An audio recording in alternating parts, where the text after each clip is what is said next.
And tonight in a KREM 2 investigation, new information about private well testing out on the West Plains. For the last month, the state of Washington has been testing hundreds of private wells for PFAS contamination. And just in the last 24 hours, I've learned more than half of them came back with potentially dangerous levels of contamination. So that is why one group of volunteers has been asking for more testing in a much bigger area. I recently went out to rural Airway Heights to talk with the head of the West Plains Water Coalition, who says the state and the feds need to do more.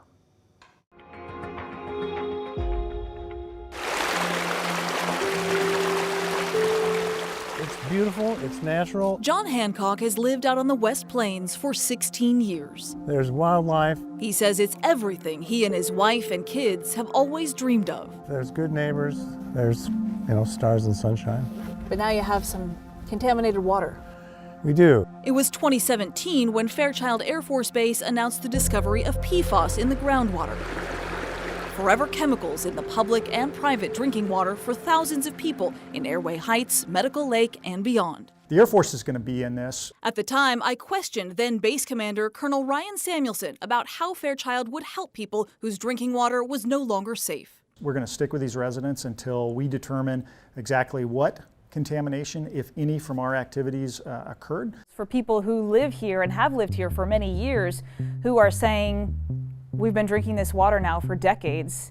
It's too late now because they've already had the contamination. So what do you say to those families? Well, I'm not a health expert, I'll be honest with you. I know the Air Force, we look to the Center for Disease Control. We look to the EPA to establish those. If your family had lived here for decades, would you be satisfied with these answers? I'll tell you, if my family had lived here, I would be asking the same questions that you're asking me right now. Now, 7 years later, the contamination remains, and the city of Airway Heights is still buying clean drinking water from the city of Spokane, which comes from a different aquifer. But for the thousands of homes on private wells, options are even more limited. Every orange dot you see on this map is a private well, and many haven't even been tested yet. Gradually, more and more people were more and more concerned. That concern is where the West Plains Water Coalition was born. Since 2017, 400 and something homeowner wells, about a quarter of them have had high enough PFAS levels to get this filter system brought in by the Air Force.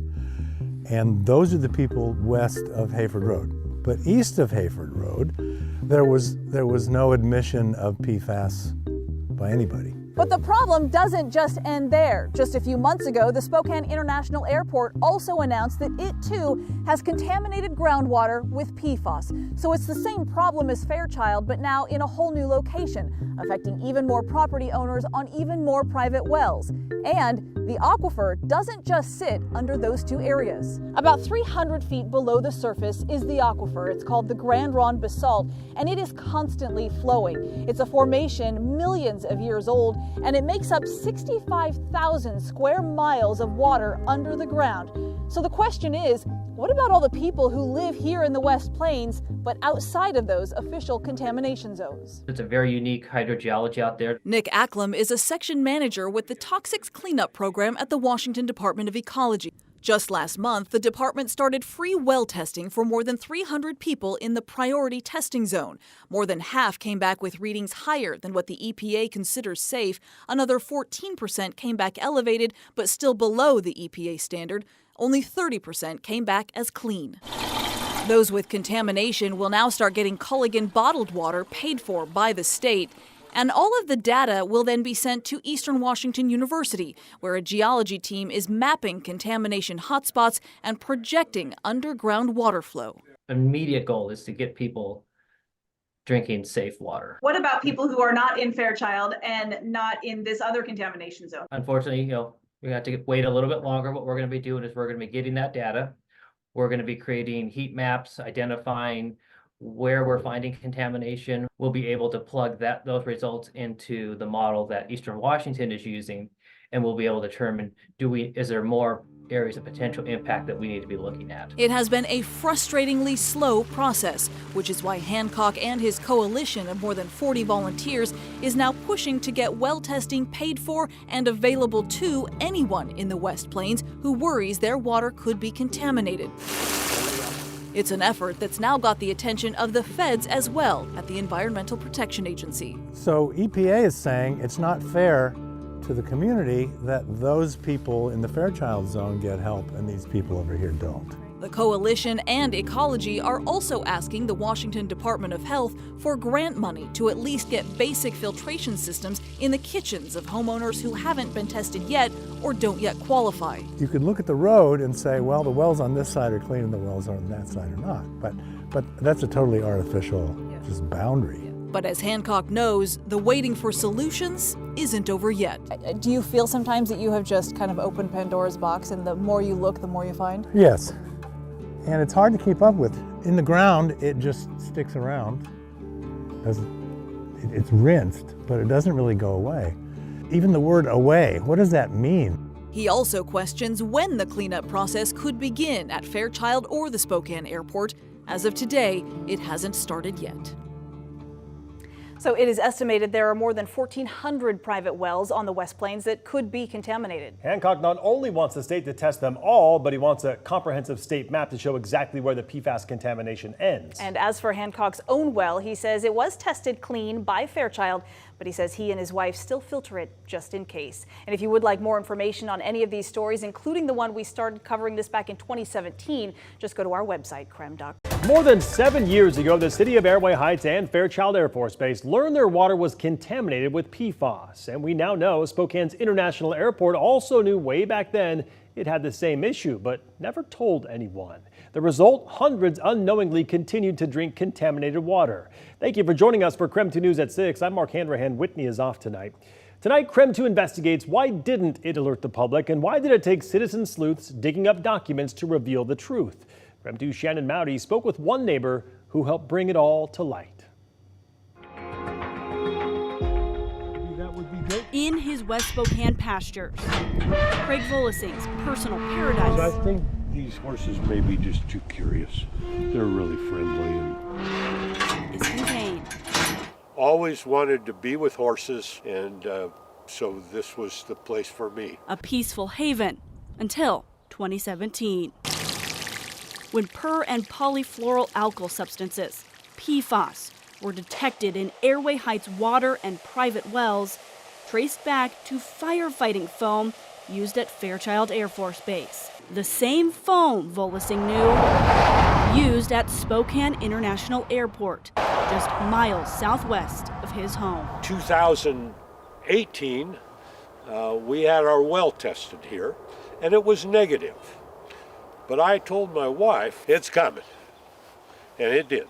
Up until earlier this year, it was believed this problem only impacted people on the west side of this arbitrary boundary, Hayford Road. It wasn't until concerned citizens later dug up the airport on the opposite side was testing its own wells and finding similar issues. Found they had PFAS, plenty of it, and chose to say nothing. Citizen-initiated public records requests turned up the airport's own test results from 2017 and 2019, showing the contamination. PFAS weren't listed as hazardous and thus state-regulated until 2021. That's when SIA had a legal responsibility to report the findings, but it didn't. No, we didn't know until it was reported, like you said, by a concerned citizen in 2023. Nicholas Acklam of Eastern Washington's Toxic Cleanup Program shared the complaint made in March 2023.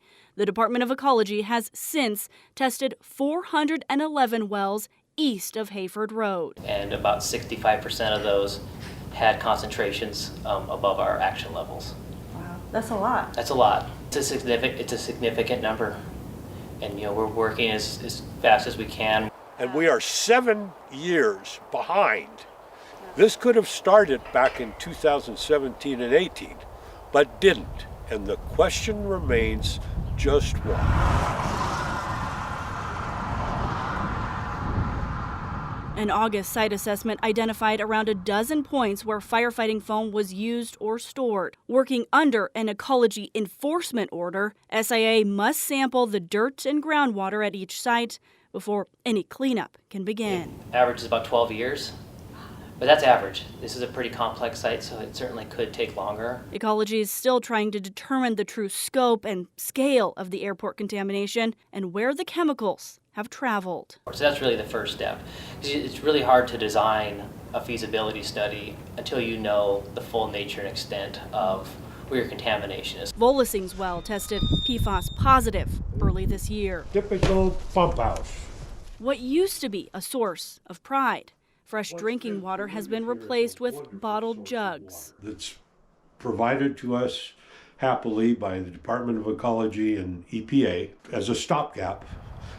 Though the well still flows to their greenhouse and livestock. Volasing says the cattle they raise for customers has, so far, tested negative. Though he's curious how these chemicals may be impacting other lives in his paradise. And see if they've got any PFAS in their systems. Good. As he waits to see whether this problem will finally be contained. Shannon Moudy, KREM 2 News.